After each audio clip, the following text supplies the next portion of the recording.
Types of enzyme discuss करते हैं। What are types of enzymes? Isozymes और आइसोएंजाइम्स।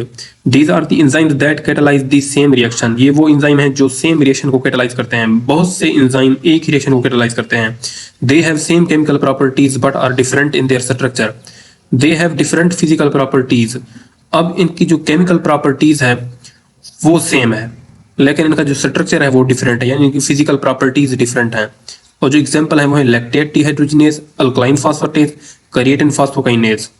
ये इनकी एग्जांपल हैं आइसोजाइम्स की। अब they are produced from different tissues. ये डिफरेंट टिश्यूज से प्रोड्यूस होते हैं। अब एग्जांपल्स पढ़ते हैं। Isozymes of LDH, lactate dehydrogenase की एग्जांपल हैं LDH14, H4 ये कार्डियक मसल में होता है ओनली। अब LDH2, LDH3, LDH4 ये इनकी डोमेन है और ये प्रेजेंट होते हैं in cardiac and skeletal muscles.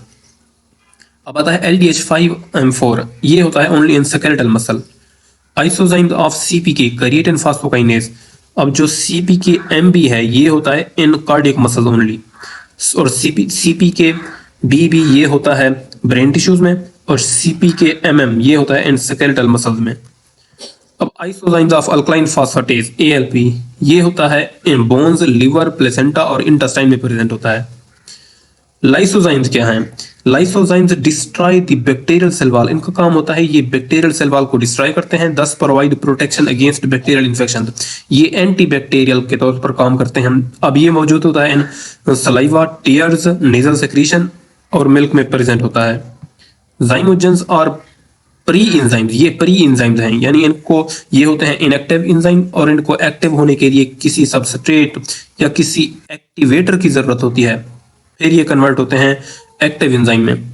Zymogens और inactive forms of enzymes, these are proteolytic enzymes which are secreted in their active form in order to protect tissues that secrete them from autodigestion। अब ये digestion, auto digestion जो tissue इनको produce करते हैं उन tissue को destruction से बचाने के लिए ये खुद इनएक्टिव फॉर्म में सेक्रेट होते हैं।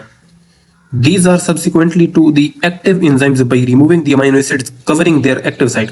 अब इनकी एक्टिव साइट जो कवर होती है, उस एक्टिव साइट को जो एक्टिव होती है, एक्टिव साइट्स कवर जो होती है जिन अमीनो एसिड से, उन अमीनो एसिड को रिमूव किया जाता है, फिर ये एक्टिव हो जाते हैं। For example pepsinogen which is a zymogen, जो एक जाइमोजन है, is converted to its active form pepsin first by HCl and then by pepsin itself। पहले ये HCl से कन्वर्ट होता है पेप्सिन में, फिर ये बाद में बजाते खुद पेप्सिन में, पेप्सिन की एक्टिवेशन से पेप्सिन इसे एक्टिवेट करता है, यानी प्रोडक्ट एक्टिवेशन।